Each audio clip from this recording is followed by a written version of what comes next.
penganten wedok ki njaluk diudani, Mbak Buyayu karo Pak Gianto njaluk diterangi.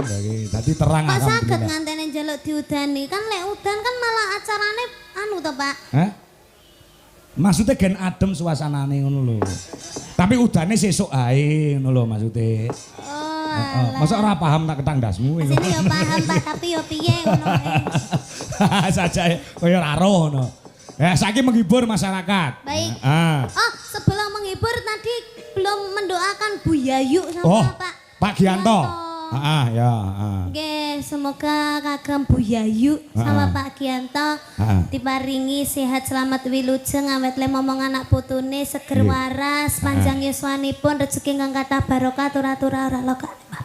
Nek malah kebak mugi-mugi diparingi putu sing kathah. Heeh, amin. Amin. Oh, pancen ya kono